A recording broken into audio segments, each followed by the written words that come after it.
السلام عليكم ورحمة الله وبركاته. أهلا بيكم معانا في قناة إشراقة سعيدة. منورنا كالعادة. عملت لكم طريقة أشهر أكلة مصرية، وغالبا إن مفيش حد في مصر ما بيحبهاش.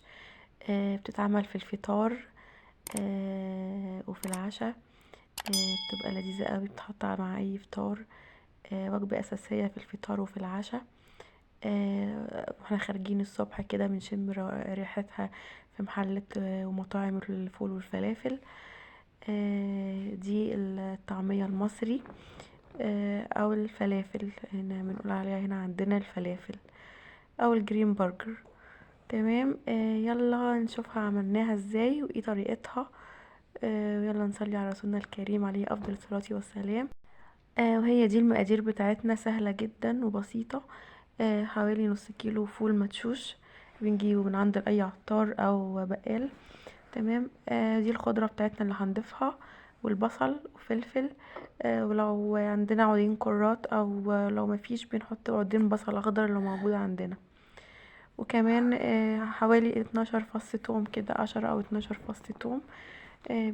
بنحطهم معاهم. تمام. وده كله بنقلبه على بعض، وبنحطه في الكبة. يعني طريقة سهلة جدا. بنجيب طبعا ان انا قطعت الخضرة كده بالمقص. الخضرة اللي هي الكزبرة، والشبت وبقدونس لو فيه. تمام. قطعناهم كده تقطيع كبير كده، يعني عشان ايه نحطهم مع بعض في الكبة.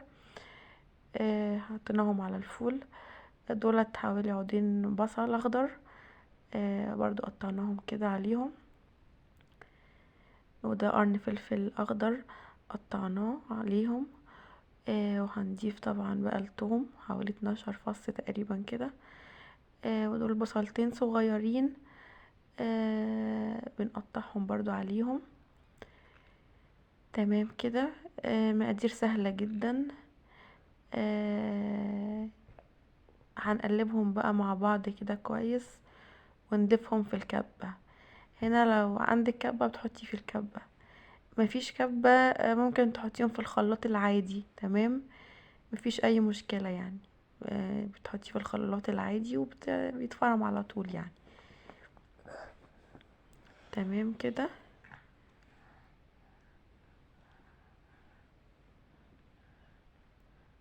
انا حبيت اقطع البصل والخضرة كده قبل ما احطهم كده، يعني تقطيع صغير كده شوية. تمام، عشان يسهل معايا الموضوع في الخلط. وبنقلبهم كده مع بعض مع الفول.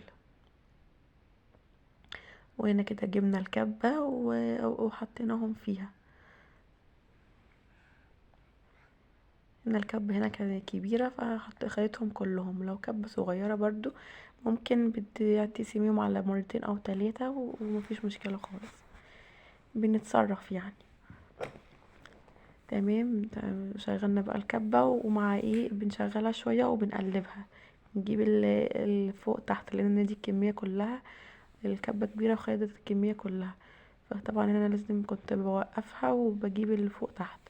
وحطيت رشة مية صغننة كده عليهم عشان تسهل معايا الفرمة. وهي هنا نعمتها خالص زي ما احنا حابين. عايزة تنعميها ما تنعميهاش قوي، عايزاها ناعمة قوي زي ما انتي عايزة. طبعا هنا بقى نزلناها كده هنا خلصت كده ونزلناها من الكبة. تمام. اهو.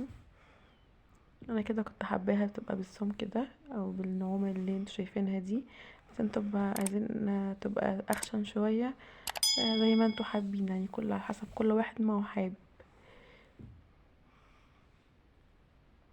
في ناس بقى بتحط لها عيش سوري او عيش ابيض. بتحطه في ميه، يعني تبوشه، وبعد كده تنزل عليها مع في الخليط مع الكبه. بس انا ما حبيتش الصراحه احط عيش. مش حابه موضوع العيش ده، عايزاها تبقى طعميه فول صافي كده بالخضره.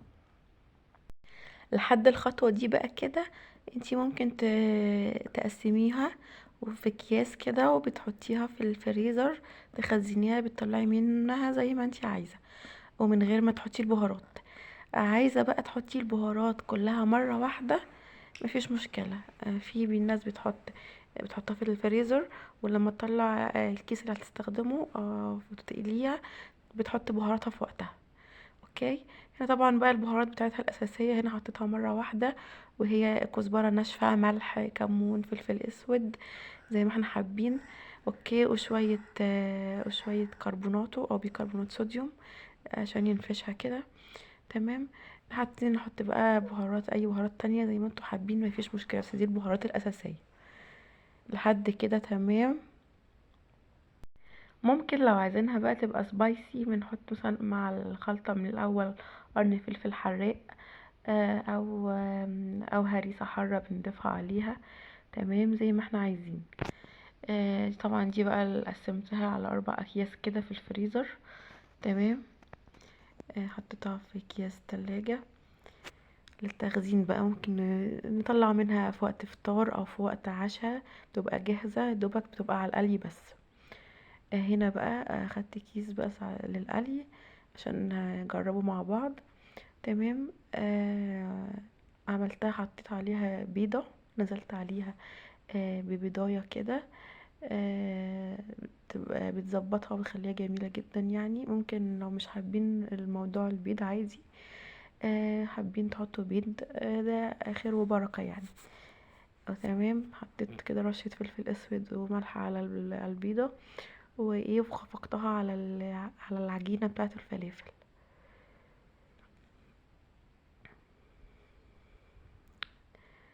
تمام. بنقلبها بقى كويس جدا كده مع في بعض كده.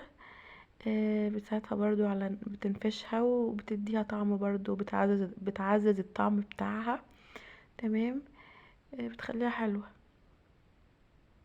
تغيير يعني. وممكن برضو لو في عجينة تانية ممكن نقطع عليها طماطم، وبنعملها، هبقى اعملها لكم برضو مرة بعد كده.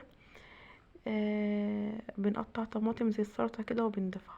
هنا بقى جبت سمسم، شوية سمسم كده، وبعمل بإيدي بقى طبعا كده بالفلافل وبنحط السمسم من الجناب كده. تمام. طبعا هنا حطيتها في الزيت بقى وبدأنا ان احنا نقليها. وهي طبعا ليها افتكاسات كتير يعني. ممكن نقطع عليها طماطمية مع العجينة كده وبتتقلى بيها، بتبقى بتخلي الطعم حلو. ممكن تتعمل بالجمبري، لو عندنا جمبري نقطعه فيها كده، تتقلي بالجمبري، بتبقى رهيبة بصراحة. ممكن نحشي العجينة ذاتها بيضة مسلوقة ونقليها زي ما هي كده، بتبقى برضو حاجة تانية مختلفة. وفي النهاية احب اقول لكم دي اكلة لذيذة جدا جدا. اللي لسه ما جربهاش ياريت يجربها. واللي برا مصر ولسه ما عرفش إيه دي جرين برجر او طعمية مصري. اكتر ما يميز مصر. تمام. اكتر حاجة بتميز مصر او اكلة بتميز مصر هي الاكلة دي اللي هي الفلافل او الطعمية المصري. يا رب الفيديو يكون عجبكم. ما تنسونيش في لايك وشير وكومنت وسبسكرايب للي لسه ما اشتركش في القناة. قناتي إشراقة سعيدة. وقولوا لي في رأيكم في الكومنتات، وقولوا لي اسمها ايه في بلدكم. كل حد يقول لي الطعمية في بلده اسمها ايه وبتقولوا عنها ايه، وهل طريقتها كده بنفس الطريقة ولا في طريقة تانية مختلفة في بلد تانية. تمام. شايفين الجمال اللي شايفينها عاملة ازاي. ما بيتزهقش منها على فكرة. كنت معكم أسماء شعبان، مع ألف سلامة.